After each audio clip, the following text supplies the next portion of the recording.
Time is now 1 o'clock. Welcome to our June 19th Commissioner meeting. We'll start the meeting with the Pledge of Allegiance. I pledge allegiance to the flag of the United States of America, to the republic for which it stands, one nation, under God, indivisible, with liberty and justice for all. This should be a pretty quick meeting today. We'll start with our County Attorney, Matt Shipman. I don't have anything to report this morning. Any questions for Matt? I have none. Okay, the next item on the agenda is Julie Jensen Kelley with the drug-free Indiana distributions.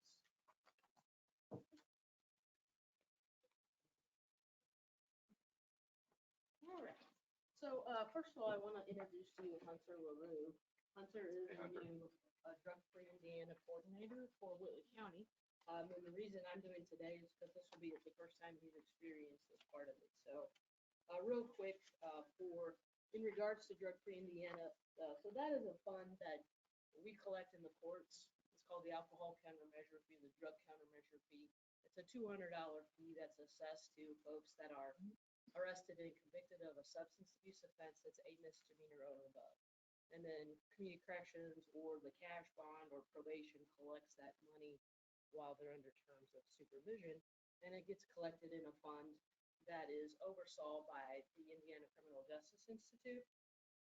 And so that was where these funds come from. And I think that Tiffany had put that in your packet in regards to the 2023 Finance Committee recommendations. So we collect that locally, and we have a monthly meeting that Hunter keeps he tries to keep all of the state folks happy. It's sometimes a very difficult situation because we get new people frequently at that office, and then they want something different from the previous, and so he does a good job at trying to keep all of that going. So the grants go out to the entities. You have to attend 6 meetings a year to be eligible for the funds. There are categories for those funds. It's prevention, education, and criminal justice. And so the folks that write grants, they have to go into one of those categories. And then whoever receives grant money has to provide documentation back on when they spent the money and how that went. And so the grants that we do are due at the end of February, and then we follow up with the state by having our comprehensive plan approved. And then after that's done, that's when we come to commissioners and council to ask for those funds to be released to those entities, which I think you have a copy of it in front of you. So those are the recommendations of the committee. So the folks on the committee are also on drug-free Indiana, but there are folks that don't ask for funding. And so there's no conflict there. So those 3 folks meet, they go over all the grants, make sure they meet the criteria, and then they make a recommendation to the whole committee. So the committee approved, the drug-free Indiana approved these back in, I think in May or June. And so this was just our first meeting that we could come to commissioners after that. The only difference I think that I want to point out is the WITCO DARE officer and SRO is going to change over. So although that money will be there, I'm going to get a hold of South Whitley and see who's going to take over that position. And then we're also just waiting on a report from one other entity, but the numbers should stay all the same. And so I'm just here to ask the commissioner's blessing on these recommendations for drug-free Indiana. For prevention and education, I see that we have a lot going on in South Whitley, a lot going on in Columbus City. Are there any opportunities in Shortbus? They are. So honestly, so in the past, we had representation from all 3 school districts. And at some point, WITCO was then the only one that we had for a while. And then we were able to add back in the middle school. What happens is that those SAD chapters need an adult sponsor, and I haven't been able to get a sponsor for their group. So, and I think Columbia City High School is about the same situation. So at the middle school, they have their guidance counselors who take on that role. So how do the other school systems know that they can ask for something? Jen Christie, who is also, she's actually the president I'm the vice president and then Hunter is the coordinator. She reaches out to them just to double check, Okay. make sure, are there any updates? Do you have a sponsor? So she normally takes care of that since she's in the schools with her other job as well. So So even if they don't have a sponsor, they can still ask for, as long as they Funds. attend 6 of the meetings now, gotcha, and they haven't attended any of them. Okay. absolutely. I'll make a motion to approve the finance committee recommendations. Second. Okay, I have a motion and a second. Any further discussion? Hearing none, I'll call for the vote. All those in favor signify by raising your right hand. And that passes unanimously. Thank you. Thank you. Thank Thank you. you.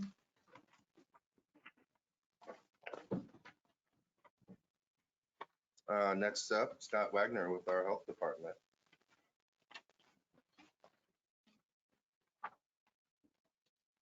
Good afternoon. The reason I'm here today is to look at our fees at the health department. One, because the state law has changed and some parts of our existing sewer line connection and septic ordinances may become invalid July 1st. So it was on the recommendation of the State Department of Health that we come to our commissioners to make sure that we're still able to collect fees and permit fees for those actions that the health department provides to the public for those types of instances. So what you had before you was a list of existing fees. There's nothing on here that's different. The only difference between this fee schedule and the last one that was adopted is I have added in the sewer exemption application, lodging, and weights and measures, all which all have their existing ordinances. So you're not approving any new fees, this is a statement of those existing ordinance fees. So I want to run that by you, see if the attorney had anything to say on that. You need to, this is okay to just, And as I understand it, and Scott and I were having a brief discussion before the meeting, the ordinances already exist that have these fees in Right. them. This is just kind of a summary. If somebody comes in and correct me if I'm wrong, somebody comes in and says, what are the fees? We'll publish this or something. And right, I just want to make sure that we can adopt it and say that this is okay to collect these fees because the ordinance that we have for septic and sewer line, parts of it may become illegal in the state of Indiana because the law has changed. I don't know how much that impacts the actual fee collection in those ordinances. The interpretation from the state is that only those specific parts of the ordinance that violates the existing state or the new state law become invalid, not the whole ordinance. Yeah, and I would agree with that. But that hasn't been proven in court, so I just want to make sure. So that, as the state changes our laws, which they like to do, the only parts of our ordinances that should be impacted are those that were changed. That's why we typically put at the bottom, any part that becomes invalid would drop off. The rest of it still remains in place. So this is just an extra precaution to make sure Scott's office, while we're dealing with these changes in the law, can still collect the fee and that there isn't some loophole and they're working for free, basically. Title 16 does allow the health department to charge fees and things at the local level. So that's another whole separate part of the law allows us to do that. So given that, I think it's, from my perspective, it's fine. I just wanna We really do need to make sure that we get together and figure out and solve the new. We're still new waiting law on that guidance from the state. They just sent Friday the updated draft of the change to state code of what we're, for the septic thing specifically. But again, there's a lot of interpretation that they don't even understand how we're doing things. So 11 days before it goes into effect, we're still good. So, yeah. And just so you know, we're still, so parts of the ordinance that are challenging the existing law, what we're going to do is ask for voluntary compliance, but what we'll put on our specification sheets is that these are just recommendations from the health department, and here is the code authorization. Here's what we would recommend based upon years of experience, but that no way they have to accept that. And they'll have to check that box and sign like they would a normal permit. Because we feel like we can then send our new ordinance with the things that we like in it to the state to be reviewed after October, which is what their deadline is. And then if they might be able to approve those changes that will be more restrictive than state law, but they have to approve those, not us necessarily. So, any questions? So there was already $100 application fee. We're just adding it on there, and that's just for Right. your time to go out there and do the Right. testing that you And we need to haven't even do. charged any of that yet, like you are aware of the State Road 14 sewer line that's being installed.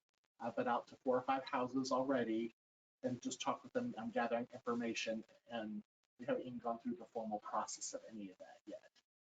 So I will bring all that data back to you before we even start with any applications or charges on.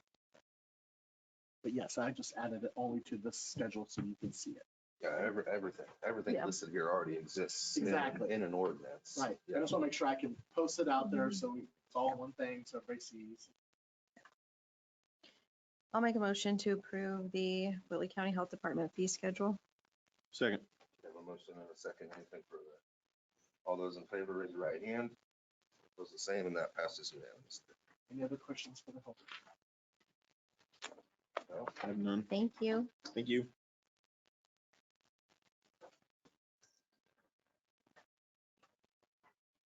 The next item on the agenda is payroll and accounts payable claims. So I was able to go up Friday afternoon and go through all that, and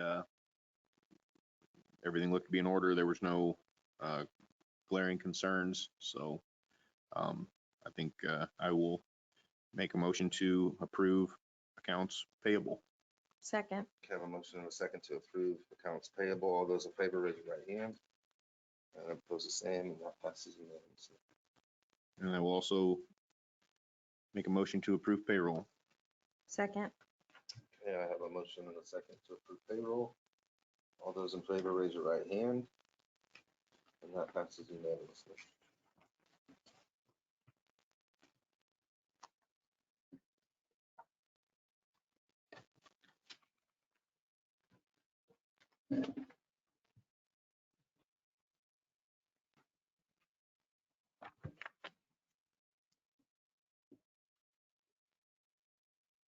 This was amended. Yeah. We've approved already. Gotcha.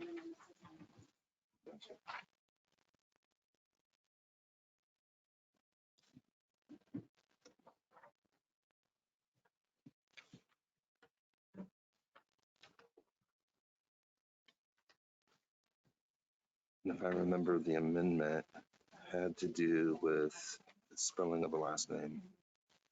So we have a set of meeting minutes that we've already approved for May 15th. And Commissioner Basinger had identified that Mr. Buchanan's last name was misspelled. They made that correction. I'll make a motion to approve the Whitley County Commissioners, May 15th, 2023 minutes. Second. We have a motion and a second. I'll call for the vote. All those in favor, raise your right hand. Opposed, the same.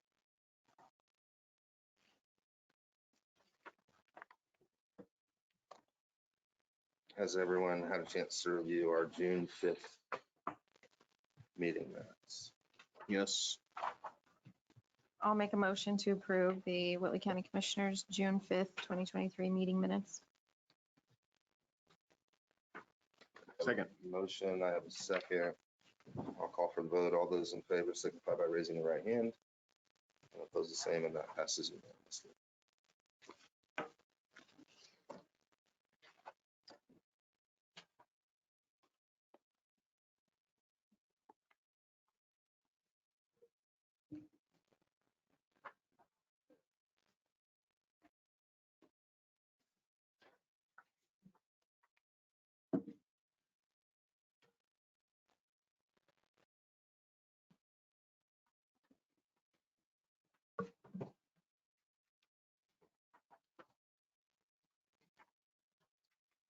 Okay, well, like I said at the beginning, this is going to be a quick meeting. At this time, we'll open it up for public comment. If anyone has anything they'd like to add today, we'd like to afford you the opportunity to come forward, and we'll allow for 3 minutes per person for public comment.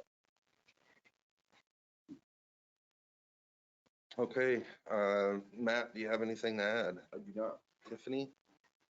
Commissioner Shipman? Nothing. Commissioner Basinger? I just wanted to add real quick, with our county website, we realize it's been painfully slow updating it, but we are working on it. So you will see those changes hopefully sooner rather than later. Okay. I have nothing to add, so at this time I will adjourn the meeting.